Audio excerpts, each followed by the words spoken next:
First of all, I would like to thank all those involved for having organized this inspiring conference and for kindly accepting my paper, the title being History-Based Foreign Policy. When being asked for examples of state-sponsored historiography, I would argue that not merely narratives intended for the citizens of a specific state should be mentioned, but as well the specific narratives be referred to by governments when arguing in favor of their respective foreign policies, for example, for reasons of economic or political strategy. Such appropriations by politicians of the results of historical research and writing could either be based upon respectful and peace-promoting intentions, or likewise by regimes which follow aggressive and violent policies towards other countries, be these either adjacent neighbors or states far away. Such instances of unfriendly foreign policy are based, I would argue, upon eclectically and arbitrarily arranged narratives referring to specific events and developments of a respective state's history. A conference covering state-sponsored histories and historiographic authority should therefore, it seems to me, include and discuss as well instances of history-based foreign policy. Currently, several cases of foreign policy around the world could be interpreted as being based upon an inappropriate interpretation of respective historical pasts. In order, therefore, to counter the one-sidedness of such narratives, I shall refer to some aspects of such current foreign policies, namely in alphabetical order, China, Russia, and the United States.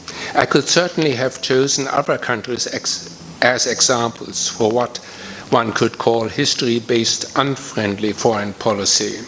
I would therefore like to underline that it is just by chance that I shall start, as a first step of my analysis, by focusing on the history-based arguments as presented by these countries. In a second step, I shall attempt to describe characteristic aspects of this reference to history upon which foreign policy is said to be based. In a further step, I shall propose ways of how to conceptualize such characteristic aspects regarding the question of how selected events and developments of a historical past are referred to or could be referred to, namely by discussing if and how existing concepts such as narration, colligation, or historicism would appear to be sufficient or could be analyzed in a more detailed manner. In my conclusion, I hope to be able to argue that historical scholarship should not merely reflect upon previous historical narratives, but just as well upon previous colligations, as I assume that processes of historicizing either narratives or colligations could contribute in an attempt to gain sound distinctions between, on the one hand, scholarly historical research and writing, and on the other hand, history-related prejudices. Examples of history-based foreign policy. China, Russia, as well as the United States are among those countries which currently pursue a foreign policy based upon a certain view upon history, unfavorable in regard of the independence of respective neighbors. Be this view referred to on the one hand more or less in a precise wording, or on the other hand left rather unclear. The Chinese government considers Taiwan not to be an independent state. It is the ambition of the current regime in Beijing to occupy the island of Taiwan so that it will become part of mainland China. Russia attacked Ukraine in February 2022, thereby hoping for a short war, after which it would have occupied the entire territory of its until then independent neighbor. President Trump of the United States, serving since January for a second time, has declared that he would like to incorporate Canada as an additional state, which would be the 51st. Furthermore, he announced the strategic significance for the United States of both Greenland and the Panama Canal, by not ruling out military actions. Trump justifies his military ambitions by claiming to make America great again, not clarifying, however, to which specific epoch of the historical past of the United States he thereby would be referring to. Apart from his willingness to use military force, he would apparently be prepared to destroy the federal structure of Canada, and furthermore prepared to refrain from giving the status of a federal state to either Greenland or to the Panama Canal zone. China could at any time begin a war against Taiwan, aiming at its occupation. Russia is still fighting, and there is no sign when this war could come to an end, despite talks aimed at bringing peace are taking place from time to time. Both these countries try to justify their respective policy by referring to interpretation of events and developments in gone-by past, which in the view of the leading politicians would justify their claims. I shall not discuss or analyze these specific historical narratives, as I aim to characterize such references more generally.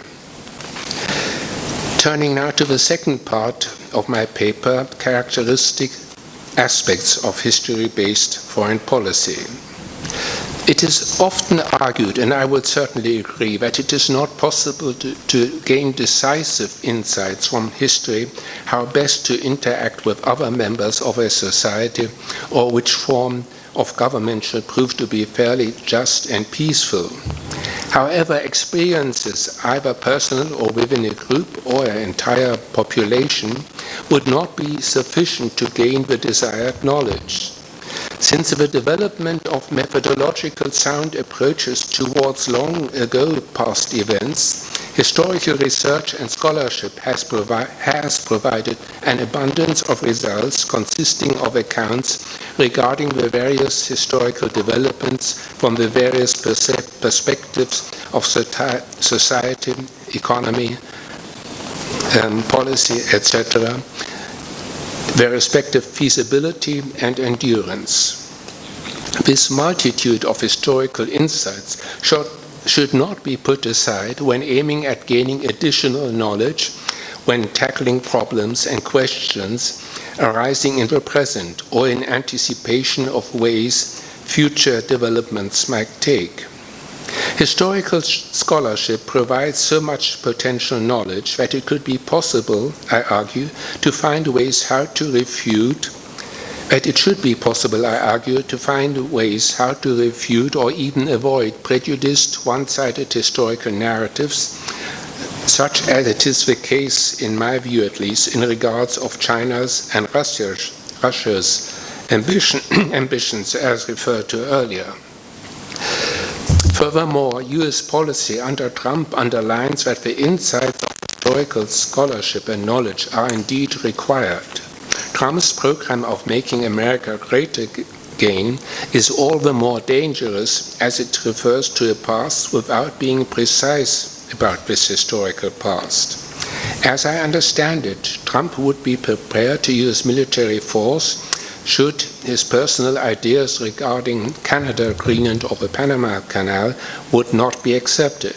One could argue, and I do, that if Trump would attack Panama Canal now, then if Trump would attack the Panama Canal, how then could China be deterred from attacking Taiwan, no matter if for some disputable historical reason or not? That is, in order to take control of the strait between mainland and the island.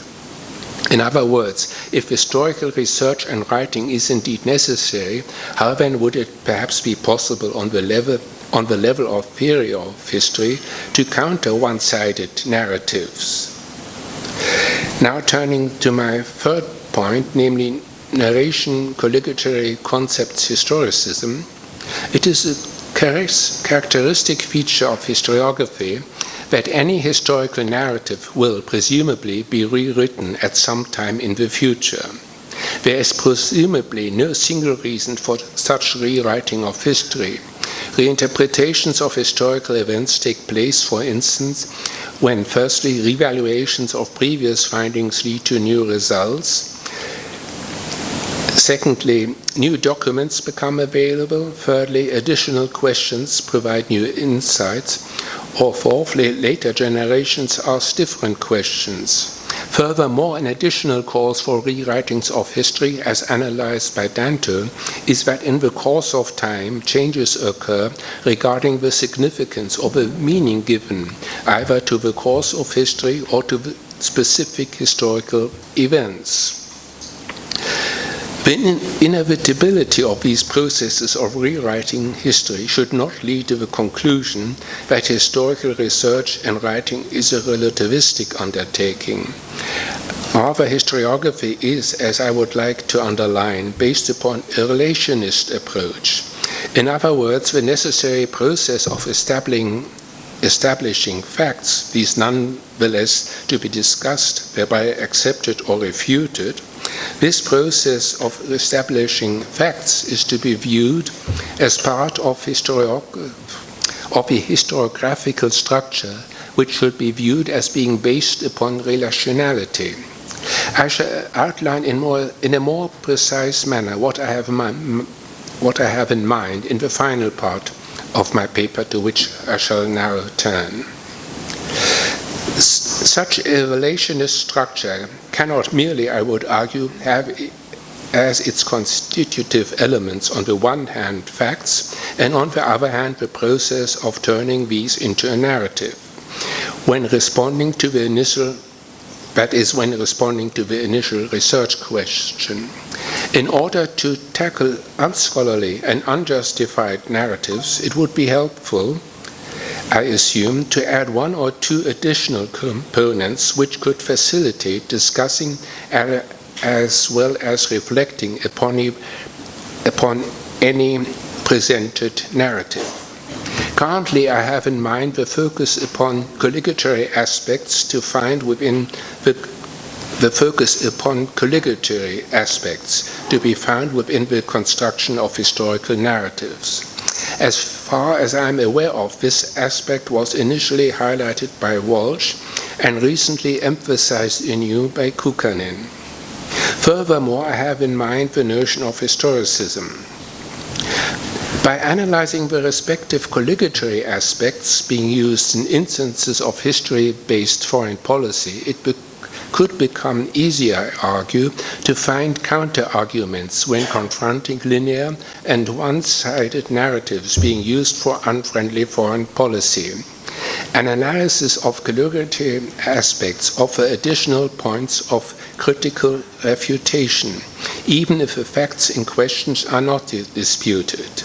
In other words, if merely the facts in question are being discussed, it is difficult to find a point from which history-based foreign policy can be countered and refuted. Coming to the notion of historicism, I would like to underline that there are several ways how this notion can be conceived and is being used. Generally speaking, I would say that the concept of historicism has the meaning, firstly, of understanding the past within its own context, secondly, showing that the past could have taken another course, thirdly, underlying the unavoidable changeability throughout the past. Within the context of the topic of my paper, I would conclude that apparent differences among these distinct definitions of historicism can be bridged by analyzing which underlying temporal relations contribute in resulting these distinctions.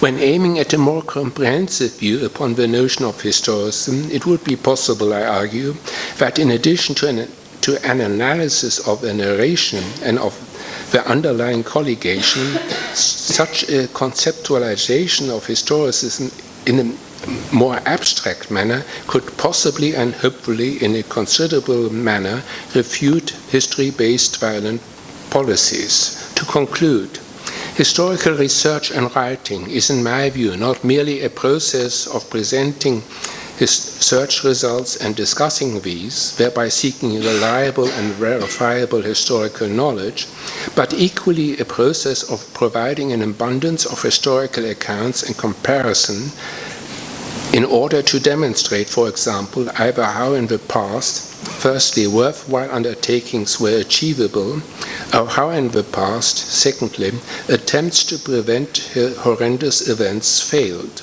In other words, an abundance of knowledge is there to be grasped and used in a responsible and reflective manner. Thank you very much.